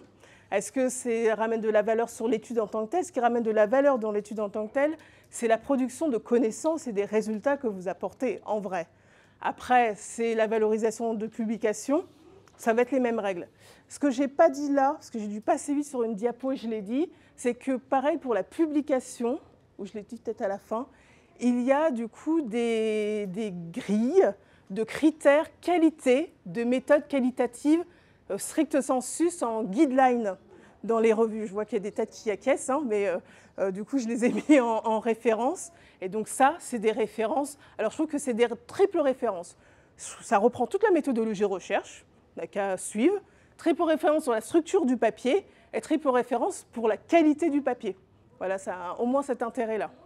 Mais donc, ce que je comprends bien, ça veut dire que quand on parle de données brutes jusqu'à trouver, en fait, on part de l'arbre et on va à la racine, au tronc, on n'a pas besoin que ce soit une double lecture. Alors, ça dépend de qui fait. Ça dépend de qui fait, mais si du coup on est dans une équipe à plusieurs, alors on peut recroiser les données, mais pas toutes les données brutes, on ne va pas les recroiser, parce que là, il y a une notion de temps. Par contre, on peut recroiser l'analyse de nos données et de recroiser là-dessus. C'est-à-dire que personne, enfin moi en tout cas dans ma connaissance, je ne sais pas si vous, mais personne ne va relire les entretiens des uns et des autres. Ça, c'est, moi, dans mon labo, personne ne fait ça. Ça prend du temps, c'est-à-dire qu'il y a le principe de la temporalité et que souvent, du coup, en tout cas, moi, dans les réunions de labo qu'on peut avoir, c'est qu'il y a... Alors, ce qui est intéressant, c'est qu'il y a les chercheurs qui font l'étude, mais ceux qui ne l'en font pas, qui ont un regard, du coup, plutôt distancié, et ce sera l'analyse des uns et des autres qui vont regrouper ou alimenter ou approfondir. Mais après, sur les données brutes, moi, j'ai codé et j'avais un superviseur et je le rencontrais une fois par semaine ou tous les 15 jours. Il regardait mes codages, il regardait les entrevues et il me disait quand c'était un peu discordant ou je pouvais me méprendre, etc. Mais j'avais un superviseur en fait, qui m'aidait à rester juste dans... Et pareil sur les tableaux Excel, alors moi c'est une fois par mois, mais du coup de retracer, de revoir... Moi il y a une quinzaine d'années, quand ça a commencé vraiment les données quali à pousser un petit peu, c'était vraiment la notion qu'on avait, c'était au moins du double codage. Ça dépend des critères de scientificité que vous assumez aussi, on n'en a pas parlé, mais effectivement, à quoi vous vous raccrochez et comment est-ce que vous les retraduisez dans votre étude. Et ça dépend du nombre de chercheurs et de la qualité. Enfin, il y a quand même, moi, me semble-t-il, la réalité du principe où il y a peu, même si les gens ont l'intention de le faire, mais dans la réalité, je ne suis pas sûre. Oui. J'ai une question pratique. Combien de temps il faut les garder, les entretiens? Alors, ça dépend de l'enregistrement, ça dépend dans quel cadre de recherche vous êtes. Est-ce que du coup, c'est soit un appel à projet, soit parce que, notamment pour tout ce qui est national, je crois que c'est 5 ans, mais du coup, ça doit être dans le labo qui les conserve, etc. Si vous êtes dans un master, il n'y a pas de règle. Si vous êtes dans un doctorat, ça dépend de la règle de l'école doctorale. Tout dépend de... Les retranscriptions. Oui, les retranscriptions. Ou les bandes sonores. Les deux. Enfin, ça dépend quand vous êtes engagé. Parce que si vous avez retranscrit, vous êtes engagé à détruire les bandes, il faut les détruire. Ah oui. Les retranscriptions pour les écoles doctorales, ils peuvent les demander et les garder. Si tu demandes, parce qu'elles sont anonymisées normalement, les retranscriptions. Oui, non, mais les retranscriptions, d'accord. Mais les bandes, si vous êtes engagé peuvent les garder, les détruire après avoir fait la retranscription, il faut les détruire. Après, ça dépend si vous considérez que c'est du matériel et que vous faites une analyse avec ce matériel. Moi, j'ai codé mes entretiens sur les retranscriptions et j'écoutais en même temps les bandes sonores parce que ça m'apportait du contexte.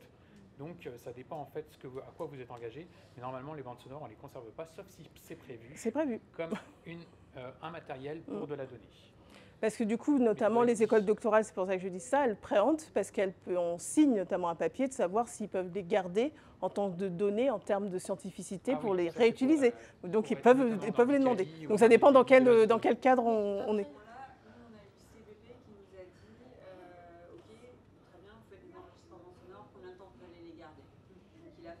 Oui. Oui. C'est pour ça que ça dépend du quel cadre. Oui, parce que dans le cadre d'une étude, de la note d'information au patient, on peut très bien dire que les enregistrements sont gardés jusqu'à 2 ans après la dernière publication. Ça dépend. C'est une information qu'on donne. Et dans ces cas-là, on ne sait pas. Oui. Mais il n'y a pas de règle, c'est pour ça que je dis ça dépend. Oui, mais il faut toujours dire aux patients aussi combien de temps on va les garder.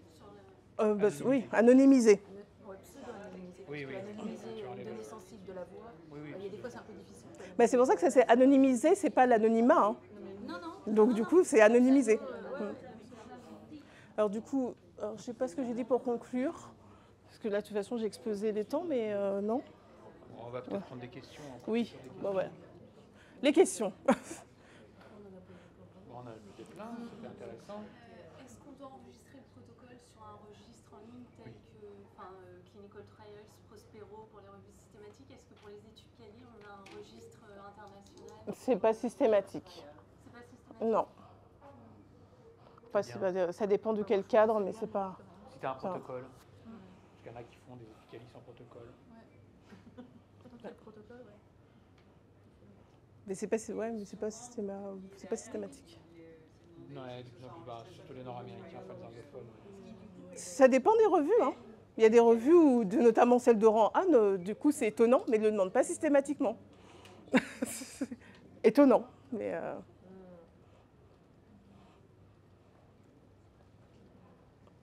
je vous ai achevé. Qui en a déjà fait? Oui, allez-y.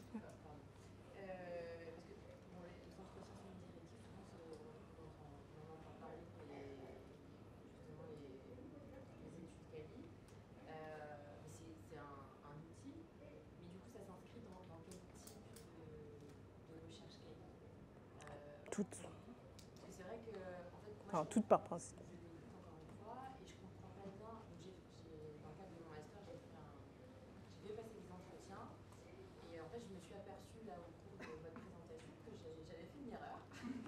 Non, c'est pas l'objectif.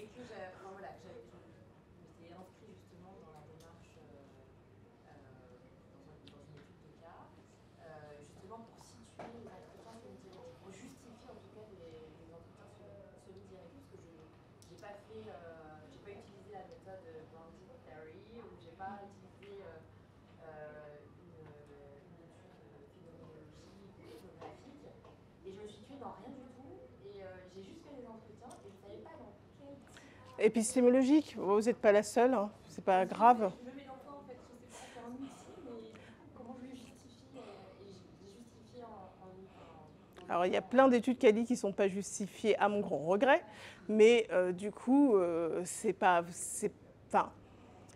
Alors ça dépend de quel est l'objectif de l'étude et dans quel contexte vous le faites. Mais en fait, moi j'insiste là-dessus.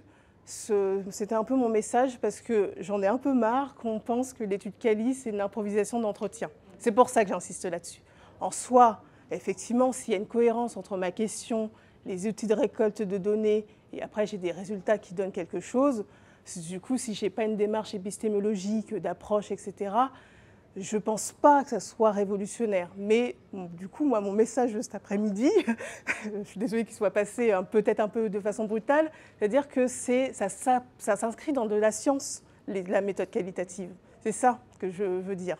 Et donc, du coup, comme ça s'inscrit dans la science, donc il y a un début de l'histoire, et donc une philosophie par rapport à l'histoire scientifique, qui en regard ont des outils, alors divers, voilà, avec plein de variables, et du coup, il y a des règles rigoureuses, et donc on tient les règles. Moi, en fait, c'est ça mon message, si je devrais en retenir de cet après-midi, c'est peut-être pas dans le cahier des charges, mais en tout cas, c'est le mien. C'est un peu le mien. Après, si, du coup, vous avez, en regard de votre question de recherche, fait des entretiens, parce que ça a une cohérence avec cette question de recherche, et que du coup, vous avez pu en sortir des résultats, c'est déjà une belle approche. Moi, j'ai poussé le curseur. Oui. Je ne sais pas si j'ai bien compris sa question, mais j'aurais tendance à penser que l'étude de cas est servie à la fois comme un outil de collecte, mais aussi comme une approche. Oui, c'est possible. On est sur du quali quand même. Donc, elle est toujours dans le quali, avec une approche étude de cas qui peut être monocentrique ou multicentrique. Ou une méthode. Une méthode, tout à fait. Donc elle n'a pas fait de bêtises. Mais je crois que sa question, c'était parce qu'elle n'avait pas construit la démarche épistémologique, ça l'a chagrinée, mais du coup, c'est pas grave. C'est mieux de dire j'en avais pas, puis je l'ai fait comme ça, et je fais une étude qualitative, descriptive, par exemple, ou interprétative, plutôt que de recombiner par la suite, puis se tromper d'épistémologie, et puis prendre un cadre épistémologique qui ne fit pas du tout avec la méthode et pas du tout avec les critères de scientificité qu'on avait derrière. Des fois, enfin moi j'ai parti. Qualitative, on se fait bouler comme ça, donc il vaut mieux être transparent et puis être honnête. Des fois je fais des reviewing par exemple d'articles où on m'annonce dans le titre approche qualitative, phénoménologique, et dans l'outil, la méthode, c'est un questionnaire. Et là, du coup, là, il y a un problème. Vous voyez, c'est ça. C'est-à-dire que s'il y a une cohérence, après, on n'est pas obligé d'être... Phénoménologique ne veut pas dire qu'on va s'intéresser à un phénomène. Non. Oui. Un détail par rapport aux autorisations. Est-ce que vous avez besoin d'une autorisation CNIL systématiquement si vous enregistrez les propos de quelqu'un? Ah bah non, s'ils sont détruits. En fait, la CNIL, ça dépend de ce que vous en faites. Et du coup, ça dépend de qu'est-ce qui est recherché dans l'entretien aussi. Parce qu'en fait, là, ce qui va être la jauge, c'est les données de santé. Alors du coup, j'ai appris moi aussi à mes dépens que les données de santé, ça peut être très large, parce que du coup, demander l'âge à quelqu'un, c'est une donnée de santé. Mais après, j'imagine que, par exemple, les antécédents, si le patient dit moi, je me suis inscrit dans cette maladie, j'ai eu ça et ça et ça, on arrive très vite dans des données de santé. Donc là, il y a une démarche à faire. Mais du coup, c'est pas... Oui. Voilà. De l'héritage 3, oui. Bon, il n'y a pas Mais je crois que je... on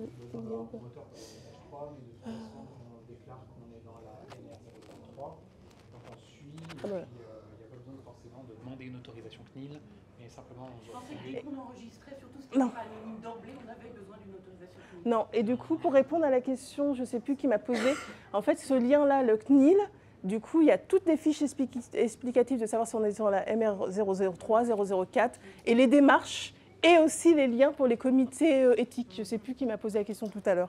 Donc je vous l'ai mis du coup sur le... de retrouver. Et d'ailleurs, traitement contre les données de santé, et donc à caractère d'intérêt public. C'est ça qui va faire qu'on bascule ou pas pour répondre à votre question. Mais prenez pas, vous allez avoir les diapos, parce que vous les prenez en photo. Mais... C'est ça. C'est déjà ça qu'on doit... Oui. Et puis après, se mettre en conformité. Mais dès lors qu'il y a un patient quand même en jeu, ça arrive très vite quand même. Du coup, nous sur l'étude au niveau national, où en fait on est quand même sur l'implantation des IPA Du coup, on était sur l'action, mais du coup, on interroge les patients. Et le fait d'interroger les patients, et même moi, d'observer l'IPA interroger des patients, du coup, il y a des données de santé, parce qu'elle va leur demander bonjour, vous venez, pourquoi. Et hop, voilà, c'est ça. De façon secondaire, mais on recueille quand même. Et donc, en fait, le passage patient est quand même très rapide à accrocher.